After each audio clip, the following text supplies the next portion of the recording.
Hi guys, good morning and welcome back to our vlog. It's a very silent moment or mode ko dahil it's Holy Wednesday, it's still Holy Week, and I'm so thankful and grateful for 3 days na inapprove ang aking leave sa aking online work at sa mga ilang business ko na in-stop ko muna for this Holy Week. This Holy Week, gusto ko medyo silent talaga. Isa to sa parang penitensya or nilay-nilay muna tayo. And tamang-tama naman kasi every week naglilinis talaga ako ng room namin. So right now, ito yung pinagkaabalahan ko para very silent lang yung gagawin ko for the whole day na nasa bahay ako. After onward siguro, pagkalabas ng office ng asawa ko, we plan to get a grocery or palengke para sa mga ilang days na kailangan namin for this Holy Week para hindi na kami lalabas ng bahay.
Guys, welcome back to our vlog. It's happy Wednesday.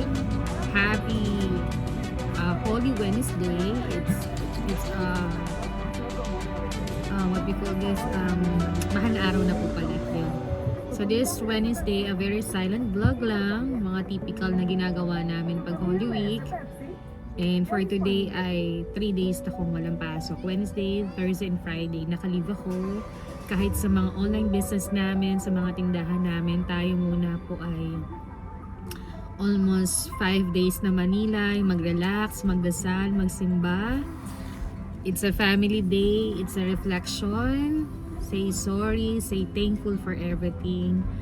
And hindi man ganon ka yung mahal na araw dito sa Amerika kaya sa Pilipinas, but kami mag-asawa ay talagang naninilay sa pagkakataon nito. So guys, samahan nyo kami ni Sweetie. Kami mag-grocery ng kahit paano for over the weekend. Kasi si Sweetie, ang aking asawa, ay walang pasok yata on Thursday or Friday. So manunood kami ng sinakulo na halos ginagawa na namin yan dito sa Amerika every Holy Week.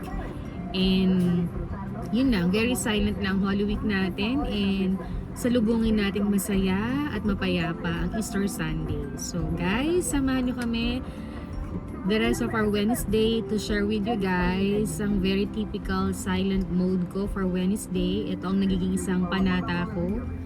And sabi nga ni Father nung palaspas nung Sunday, maghanap tayo ng mga way na pwede nating ipinitensya na talagang all the way ginagawa natin. So, siguro yung pag-online work ko, pagpo-post ko sa Facebook, paggamit ko ng cellphone, yun talaga yung typical na sorry nalaglag kayo, na ginagawa ko ngayong Holy Week. Sweet. Ang gwapo naman po. Yes. Wala po akong ibibigay. Yun lang guys, samahan nyo kami mag-grocery sa Pilipina Grocery, sa Walmart, na mga ilang kailangan namin over the weekend para sa bahay na lang tayo. So, na-enjoy ko naman tong Holy Week na to. And happy kami kasi every night we pray rosary, novena, may mga prayers book din kaming binabasa, nag-share kami. Halos nakakamiss din talaga sa Pinas kasi iba ang Holy Week sa Pinas, halos kaibang-kaiba talaga. So tayo na lang yung gumawa ng way para makapagdasal, makapagpasalamat, mag-say sorry, and salubungin ng maayos at kakaibang buhay na naman ang Easter Sunday natin ngayong darating na Sunday. Ayan. So kanina kausap ko na naman yung anak namin, mom and dad ko, chinek ko sila. Later daw tatawag kami sa mother-in-law ko to make it check din.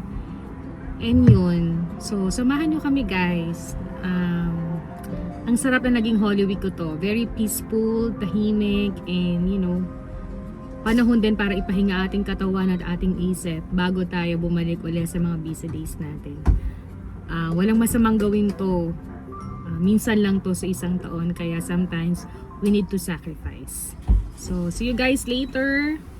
Kami muna ay mag-grocery. We're going to Filipino grocery. And after that, we go to Walmart. Bye, guys!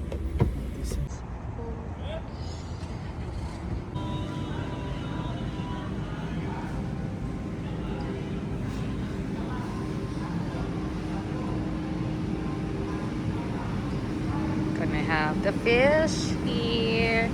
Ba't ibang fish? Ayan. All the way up fish.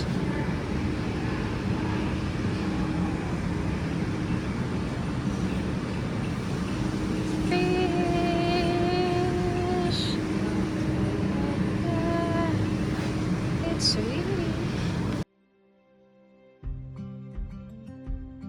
guys. Di ko alam kung ano gusto kong fish. Ayan, ito pa sa likod natin.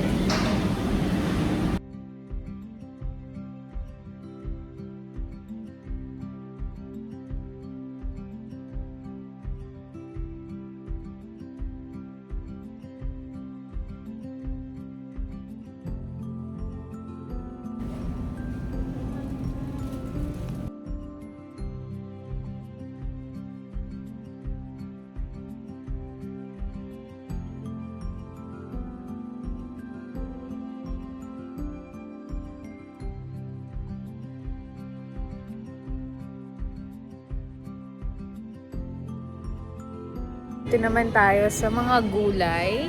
Ayan, kailangan natin yan for our menu. So, I'll check the best. Ang sarap kasi ng mga tapa. Ayan. So, check muna tayo guys.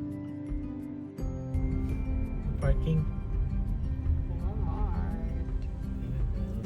Walmart.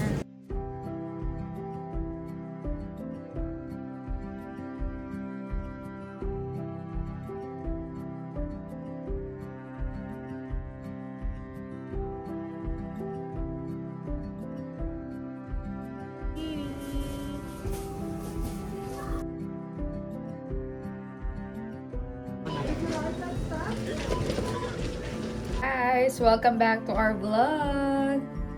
Dito na kami sa bahay. Actually, nakapag-dinner na kami. Nakapagpahinga na. And before ending my vlog, i-haul ko lang sa inyo ng mabilisan ang aming 3 days to 4 days na food ngayong weekend na Holy Week. So, meron kaming biniling hipon kasi parang magiginatan kami or magsisinigang. Yun, para masarap naman. And bili kami ng hotdog. Actually, may Pure Foods hotdog pa kami. So, salitan to sa breakfast namin. And bumili rin kami nito. Sabi tong sausage na to sa Walmart. And alam mo, sarap din ito. Yan. Hash brown ito. Bine-breakfast ko din to minsan. And I have tapa. Madalang naman kami magganito. Alternate lang para sa pag hindi ka nagluto talaga. And syempre, dahil sa Friday, meron kami ditong binabad na bangus. Ayan. So, para maiba naman. Pero, meron pa rin kaming pangpanong isda dyan. So, may dalawa pa kaming isda. Meron pa rin kami na, pang sinigang na hipon, ayan, or magiginatan kami ng hipon. Yun. So, yun ang muna yung ulam. Baka pagkasimba namin ng Sunday or Monday, mag-grocery ulit kami the rest of the week ulit. Talagang tinetema lang namin yung mauubos namin ng 4 na araw. Hindi ko na masyadong papakita yung pantry kasi medyo magulo pa siya, pero may mga stock pa rin kami dyan, mga noodles, mga dilata, mga pang hotcake para at least case of emergency na pang breakfast, pang merienda, or pang mabilisang ulam lang. Pero madalang kaming kumain kung ba naglalagay lang kami. Nahit ko na itong seafoods.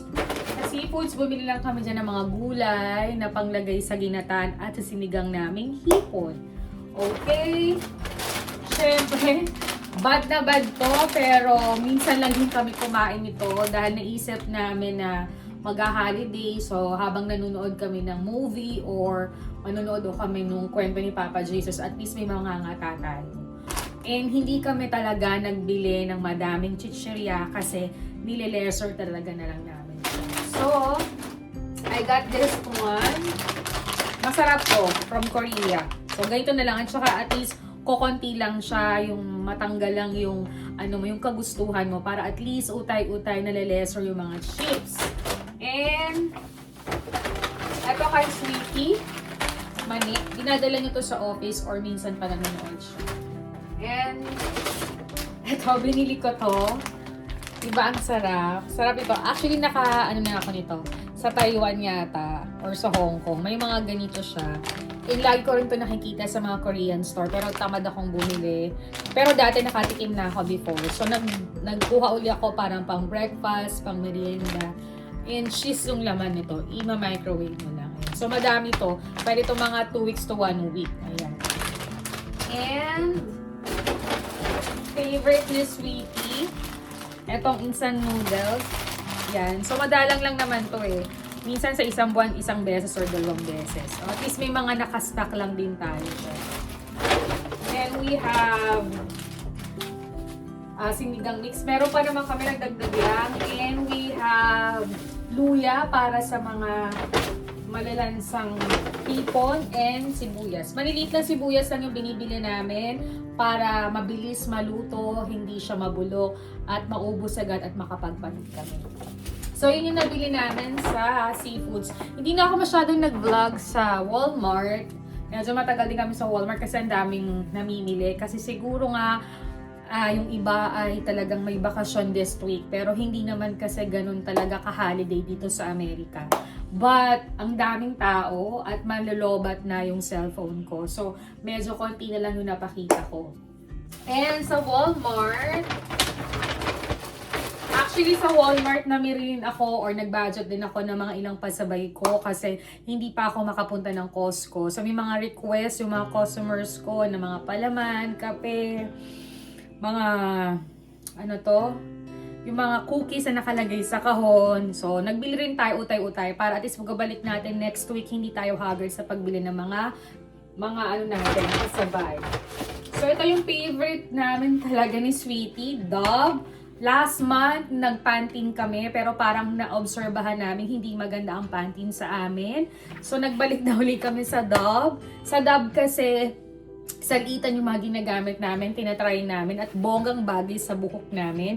Pwede rin kayong mag-PM sa akin ito kasi nagpapasabay ako nito. Pero at least, alam ko naglagay ako nito sa shop ko, mga parating na.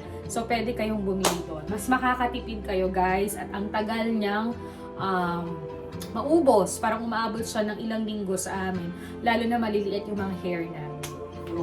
And, ito yung ginagamit namin para sa panglaba, para naman yung mga damit namin ay medyo mabango at lumambot. So, para siyang lumalabas na dahon sa amin. And we have my favorite dial. Ito lang talaga yung sinasabon ko dito, promise. Ito sinasabon ko sa katawan, sa face. So, sineseparate ko sila. So, ang bango niya, pwede rin kayo magpasabay nito. Ang dadala ko yan sa Pinas. Alam ko na kapag uwi na kami yan at nabanguhan sila, ang tagal din maubos, guys. Kahit 2 times ako naliligo, nag-shower, sa umaga, sa gabi, ang tagal niyang maubos. Yun. And, syempre, alam niyo namang addict na addict ako sa swab na ganitong brand. Halos parang 2 o 3 ang binibili ko gada grocery namin pag mag-stock kami sa toilet. Ito naman ang binili ko naman ay coconut butter. Ayan. So I think last kong binili ay parang roses yata and strawberry. So ito naman siya. Diba? Para at least pag nag-scrub tayo, every 1 week I have 2 times or 3 times na scrub, ahit, para fresh ang ating katawan. Okay. Next naman is pangkulay ko ng hair. Yan, kahit okay pa ako, hindi ako mayat-maya na nagkukulay kasi ayoko na rin madry dahil yung treatment na ginagawa ko ay halos bumabalik na yung hair ko at humahaba na siya. So, kalma-kalma lang. Pag talagang medyo maputi na, saka na. Okay, next naman is aming Scotch Brite. Importante yan kasi gada 1 week or other week, kailangan namin magpalit.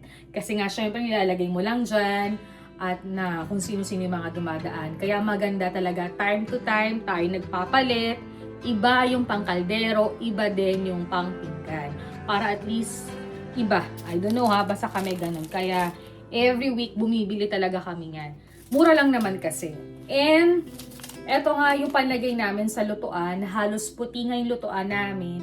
Kahit na-manage namin siya na linisin, gada linggo, and ayusin, talagang naninilaw siya. So, ang dami na namin ginamit, dami na namin sinerch, and plano lang namin na pinturahan ito. Ito na yung next na i-renovate or aayusin para clean up, lalo na dun tayo nagluluto. So, ito, ginagamit namin talaga para at least walang masyadong dumi gada luto, hindi mahirap linisan, at saka okay din naman siya. So, nagtatabi kami nito. Nagagamit ito ng mga 2 weeks. So, pagka budget mo ulit, pagka sahod, makakabili ka ulit. This one is Dito ba?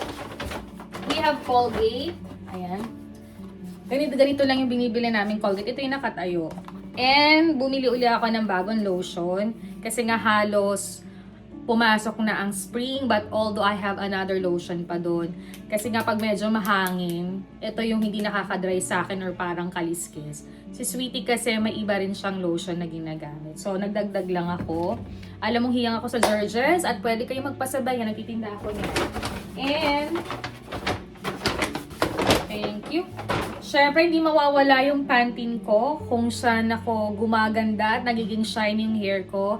And alam nyo ba, no, almost 1 month and a half na akong di nagbo-blower. Pero inuunat ko pa rin ng konti. Hindi na masyadong unat na unat, basta bumagsak lang siya at maging maayos.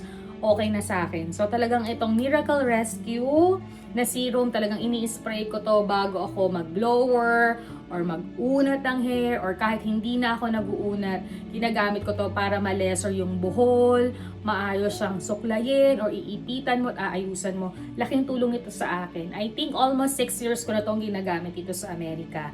Meron talaga nito sa mga Walmart, Target, Walgreens.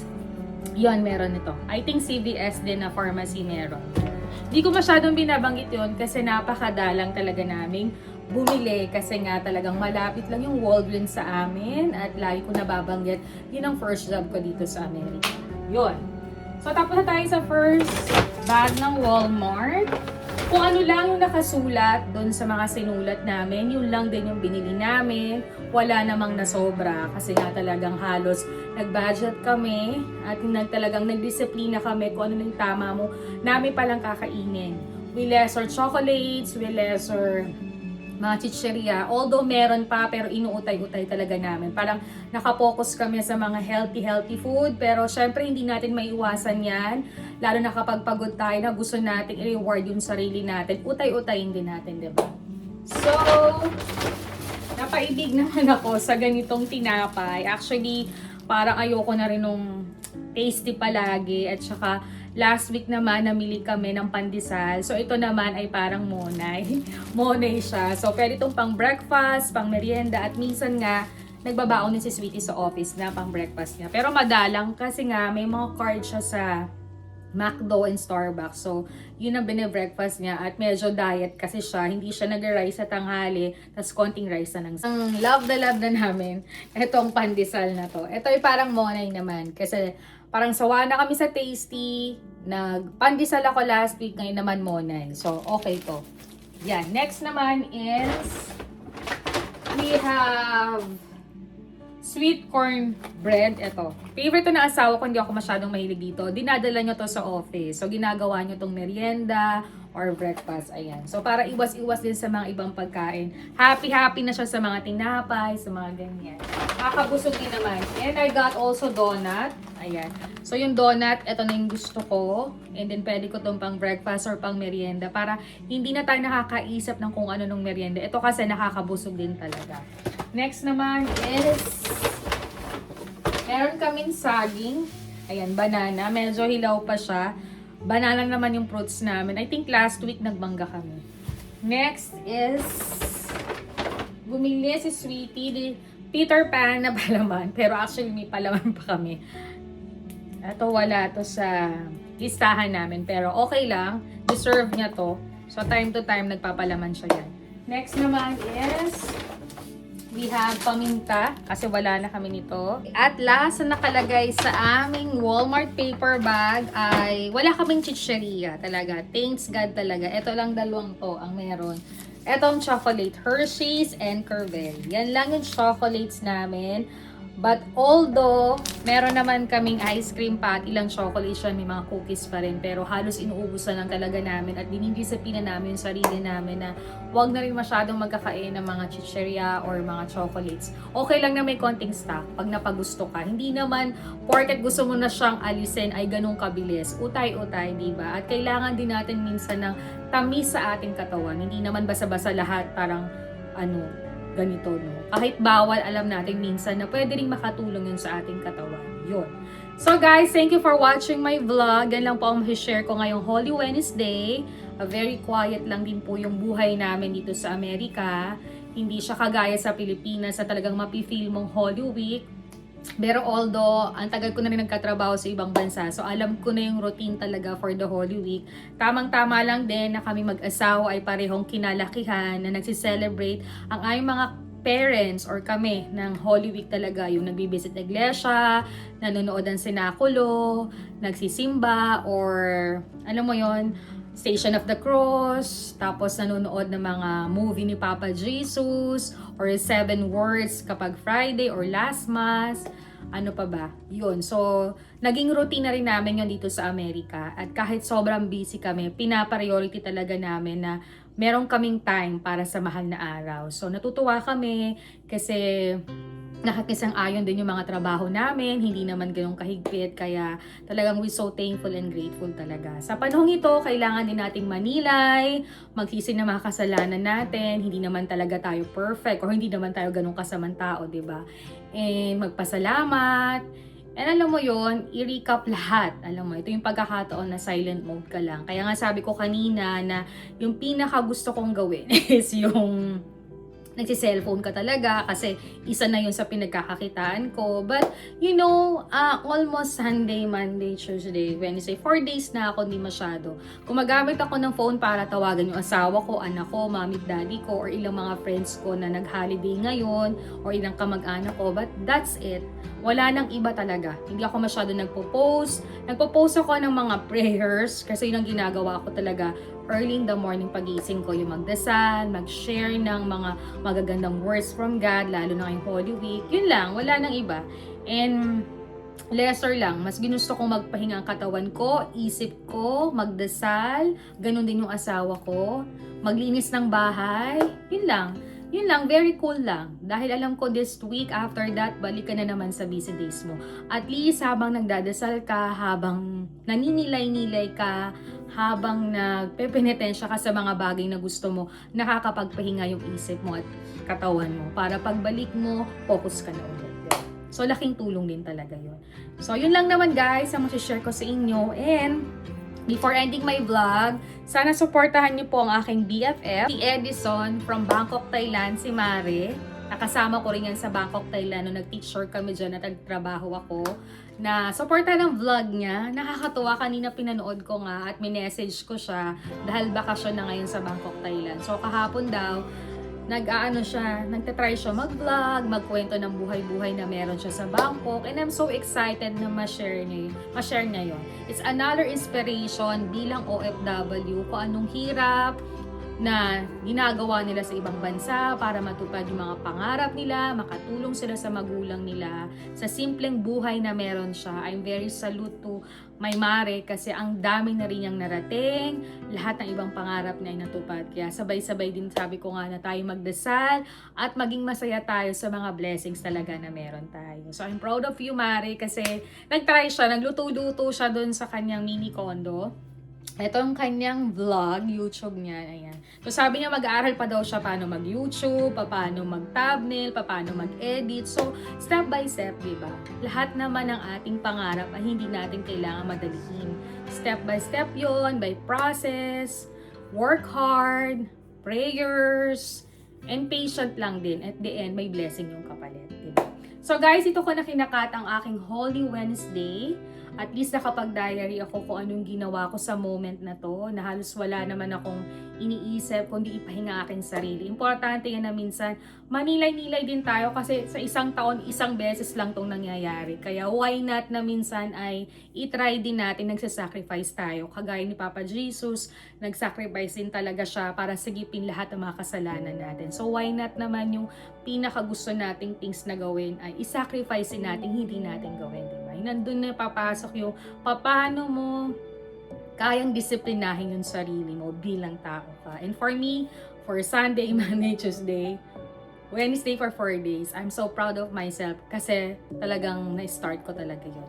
Yun lang guys, ganun lang masishare ko sa inyo at baka makapag-vlog pa ako at makapag-share pa ako sa moment of Holy Week, ng mga recap sa mga nangyayari sa buhay natin. And comment down below kung nasan kayo ngayon na nag-celebrate ng Holy Week ninyo. Nakakaingit sa Pinas kasi syempre iba din talaga pag nasa Pinas ka, lalo na kasama mong pamilya. So guys, thank you for watching my vlog. Guys, thank you for watching my vlog. Don't forget to like, to share, to comment, and subscribe our channel. See you again in my next vlog, guys. God bless and happy Holy Wednesday. Bye, guys.